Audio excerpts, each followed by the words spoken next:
खुलुमबाय बेयो बड'लेण्ड इंखं टेलिभिजन दिनै 20 जानुवारि 2022 बृहस्पतिबार खालि सानसेनि बरादखौ नोंथांमोननि खाथियाव लाबोदों आं सदानन्द दैमारिया।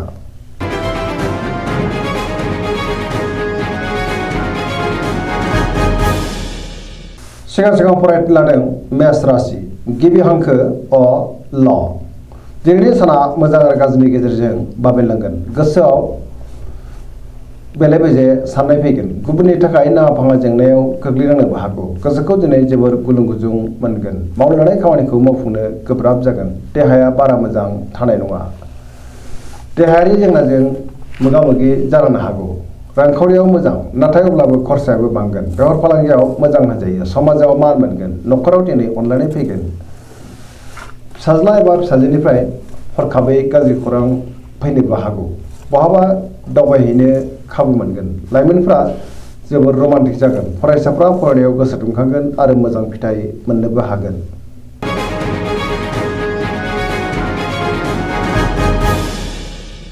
वृष राशि गिबि हांखो इ उ ब।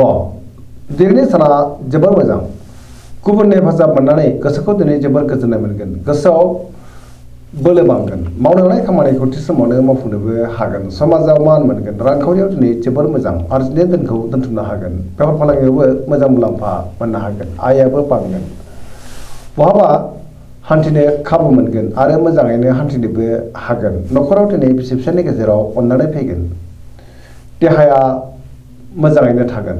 लाइमोनफोरनि गोसोआ दिनै जोबोर रमान्टिक जागोन आरो गावबा गावनि गोसोनि साननायफोरखौ फोरमायलायनोबो हागोन। बहानिफ्रायबा हरखाबै मोजां खौरां फैनोबो हागौ। धोरोमारि बिथिङावबो गोसो दुंखांगोन। फरायसाफ्रा फरायनायाव गोसो दुंखांगोन आरो मोजां फिथाइ मोनगोन। पजिटिभ एनार्जिनि गोहोम गोग्लैगोन। जायखि खामानि मावा मानो मोनफ्रोमबो खामानिखौ दिनै मोजाङैनो मावफुंलांनो हागोन।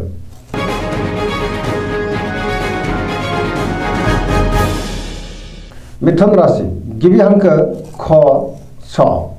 दिनैनि साना जोबोर मोजां। पजिटिभ एनार्जिनि गोहोम गोग्लैगोन। गोसोखौ जोबोर गोजोननाय मोनगोन। जेरावबो देरहासार जागोन। गोबां खामानि मावफुंनो हागोन। देहाया मोजाङैनो थागोन। रांखावरियाव जोबोर मोजां। बेफार फालांगियावबो मोजां होनजायो। न'खराव दिनै बिसि फिसायनि गेजेराव अनलायनाय फैगोन। समाजाव मान मोनगोन। मावनो लानाय खामानिखौ थि समावनो मावफुंनोबो हागोन। गुबुननि हेफाजाब मोनगोन। बहाबा हान्थिनो खाबु मोनगोन। गोसोनि बोलोआ बांगोन। गियाननि आंखाल जानाय नङा। मोनफ्रोमबो खामानिखौनो दिनै मोजाङैनो मावफुंलांनो हागोन। लाइमोनफोरनि गोसोआ दिनै जोबोर रमान्टिक जागोन आरो गोसोनि साननायखौ फोरमायलायनोबो हागोन। फरायसाफ्रा फरायनायाव गोसो दुंखांगोन आरो मोजां फिथाइ मोनगोन।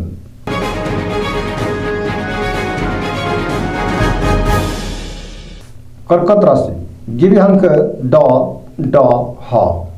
दिनैनि साना जोबोर मोजां। गोसोखौ जोबोर गोजोननाय मोनगोन। मावनो लानाय खामानिखौ थि समावनो मावफुंनो हागोन। रांखावरियाव दिनै जोबोर मोजां। बेफार फालांगियावबो जोबोर मोजां मुलाम्फा मोनगोन। आयाबो बांगोन। आरजिनाय धोनखौ दोनथुमनो हागोन। बेफार फालांगियाव मोजां। देहाया दिनै मोजाङैनो थागोन। गुबुननि हेफाजाब मोनगोन। गुबुननि गोसोखौ दिनै गोरलैयैनो बोनो हागोन। न'खराव बिसि फिसायनि गेजेराव अननानै फैगोन। बिदा फंबायजों मोजां सोमोन्दो थागोन। बिमा बिफानि अननाय आरो बोरखौ मोनगोन। समाजाव मान मोनगोन। बयजोंबो गोरोबना थानो रोंगोन। लाइमोनफोरनि गोसोआ दिनै जोबोर रमान्टिक जागोन। पजिटिभ एनार्जिनि गोहोम गोग्लैगोन। जायखि खामानि मावा मानो मोनफ्रोमबो खामानिखौनो दिनै मोजाङैनो मावफुंलांनो हागोन।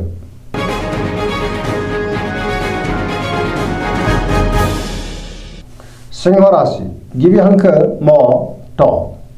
दिनैनि साना जोबोर मोजां। बयजोंबो अनसायजागोन आरो मोजां मोनजागोन। गोसोखौ दिनै जोबोर गोजोननाय मोनगोन। सोरबा गोजाम लोगोजों बहाबा हरखाबै लोगो मोनज्लायनोबो हागौ। मावनो लानाय खामानिखौ थि समावनो मावफुंनो हागोन। सिगांनि बबेबा आद्रा खामानिखौबो दिनै मावफुंनो हागोन। गोसोआ दिनै जोबोर रमान्टिक जागोन। रांखावरियाव जोबोर मोजां। गोबां धोन आरजिनो हागोन। आयाबो बांगोन। बेफार फालांगियाव मोजां मुलाम्फा मोनगोन। न'खराव दिनै बिसि फिसायनि गेजेराव अनलायनाय फैगोन। गोसोनि बोलोआ बांगोन। समाजावबो गोबां मान मोननानै बांसिन गोजोननाय मोनगोन। गुबुननि गोसोखौ गोरलैयैनो बोनो हागोन। लाइमोनफोरनि गोसोआ दिनै जोबोर रमान्टिक जागोन। बहानिफ्रायबा मोजां खौरां फैनोबो हागौ।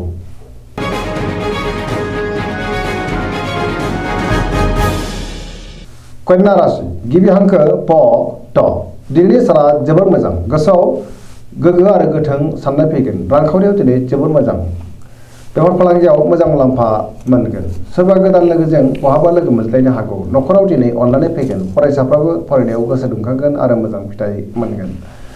लाइमोनफोरा जोबोर रमान्टिक जागोन आरो बहानिफ्रायबा मोजां खौरां मोननोबो हागौ। समाजावबो गोबां मान मोनगोन, देहाया मोजाङैनो थागोन, गोसोनि बोलोआ बांगोन, गोसोनि साननायखौ दिनै गुबुननो फोरमायनोबो हागोन, गोजोनै थानो हागोन, गोसोआ दिनै जोबोर पजिटिभ जागोन, पजिटिभ एनार्जिनि गोहोमबो गोग्लैगोन, गोसोनि साननाय आरो लुबैनायफ्रा मोगथाङाव जाफुंगोन।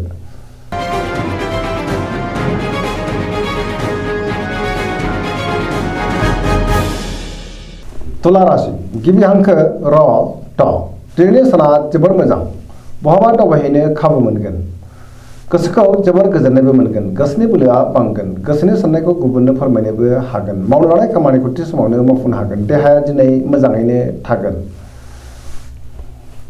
रांखावरियाव जोबोर मोजां होनजायो, आरजिनाय धोनखौ दोनथुमनो हागोन, बेफार फालांगियाव मोजां मुलाम्फा मोनगोन, न'खराव बिसि फिसायनि गेजेराव अनलायनाय फैगोन, समाजावबो मान मोनगोन, लिरनाय फरायनायाव आखा फाखा जागोन, फरायसाफ्रा मोजां फिथाइ मोननोबो हागोन आरो फरायनो गोसो दुंखांगोन, जायखि खामानि मावा मानो मोनफ्रोमबो खामानिखौनो दिनै मोजाङैनो मावफुंलांनो हागोन।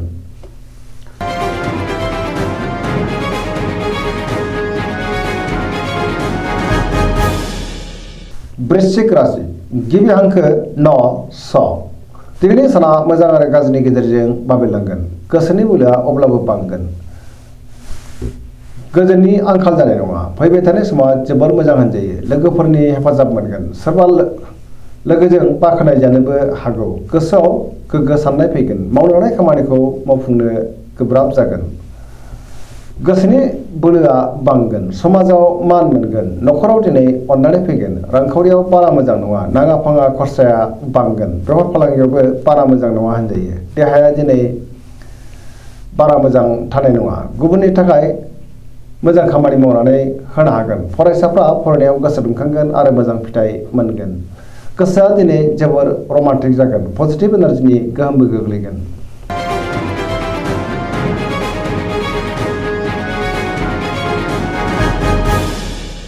धनु राशि गिबि हांखो ढ फ भ दिनैनि साना मोजां आरो गाज्रिनि गेजेरजों बाबेरलांगोन, गुबुननि हेफाजाब मोननो गोब्राब जागोन, गोसोआव नेगेटिभ साननाय फैगोन, नेगेटिभ एनार्जिनि गोहोमबो गोग्लैनो हागौ, सोरजोंबा नांलाय खमलाय एबा एना एनिबो जानो हागौ, गोसोनि बोलोआ लोरबां जागोन, धोरोमारि बिथिङाव गोसो दुंखांगोन, मावनो लानाय खामानिखौ थि समावनो मावफुंनो गोब्राब जागोन, रांखावरियाव जोबोर मोजां, नाथाय अब्लाबो खरसायाबो बांगोन, बेफार फालांगियाव मोजां मुलाम्फा मोनगोन, देहाया दिनै मोजाङैनो थागोन, अब्लाबो नाथाय जानाय लोंनायाव सांग्रां जानाया गाहाम, न'खराव अनलायनाय फैगोन, बिमा बिफानि अननाय आरो बोरखौ मोननो हागोन, गुबुना गाज्रि नोजोर खोमागोन, सांग्रां जानाया गाहाम, लाइमोनफोरनि गोसोआ दिनै जोबोर आला खालाबो जागोन, फरायसाफ्रा फरायनायाव गोसो दुंखांगोन आरो मोजां फिथाइ मोननोबो हागोन।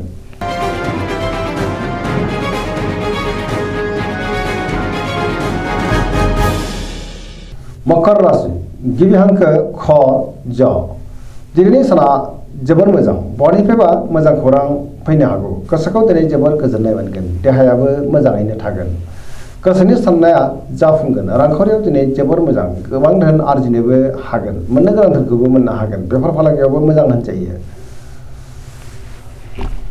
न'खराव बिसि फिसायनि गेजेराव अनलायनाय फैगोन, बिदा फंबायजों मोजां सोमोन्दो थागोन, सोरजोंबा बाख्नाय जानोबो हागौ, मावनो लानाय खामानिखौ थि समावनो मावफुंनो हागोन, पजिटिभ एनार्जिनि गोहोम गोलैगोन, लाइमोनफोरनि गोसोआ दिनै जोबोर रमान्टिक जागोन आरो गावबा गावनि गोसोनि साननायफोरखौ फोरमायलायनोबो हागोन, गुबुननि अनसायनाय मोनगोन, धोरोमारि बिथिङावबो गोसो दुंखांगोन, सरासनस्रायै दिनै साना जोबोर मोजां आरो मोजाङैनो बारग'लांगोन।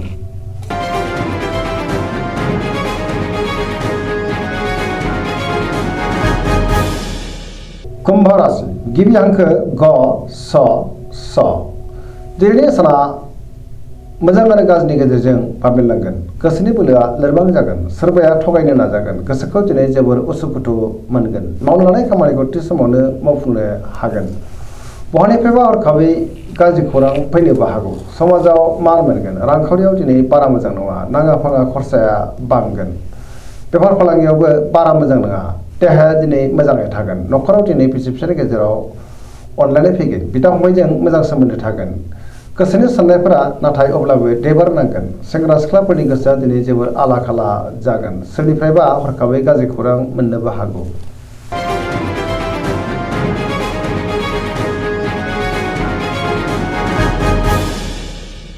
मीन राशि गिबि हांखो ड स दिनैनि साना मोजां आरो गाज्रिनि गेजेरजों बाबेनलांगोन गोसोखौ जोबोर उसुखुथु मोनगोन गोसोनि साननाया देबर नांगोन देहाया दिनै बारा मोजां थानाय नङा रांखावरियाव जोबोर मोजां बेफार फालांगियाव जोबोर मोजां न'खराव दिनै बिसि फिसायनि गेजेराव अननानै फैगोन गुबुननि थाखाय मोजां खामानि मावनानै होनोबो हागोन लाइमोनफोरनि गोसोआ दिनै जोबोर रमान्टिक जागोन आरो गावबा गावनि गोसोनि साननायखौ फोरमायलायनोबो हागोन बहाबा हान्थिनो खाबु मोननो हागौ आरो मोजाङैनो हान्थिनोबो हागोन दिनैनि राशि फरायनाया एसेनोसै जोबनायाव बेखौनो खावलायो जाहाथे नोंथांमोना सानफ्रामबो जोंनि बे बड'लेण्ड इंखं टेलिभिजनखौ नायबाय थायो आरो साबस्क्राइब खालामो लोगोसे लाइक खालामो आरो शेयार खालामो एसेनोसै गोजोन्थों।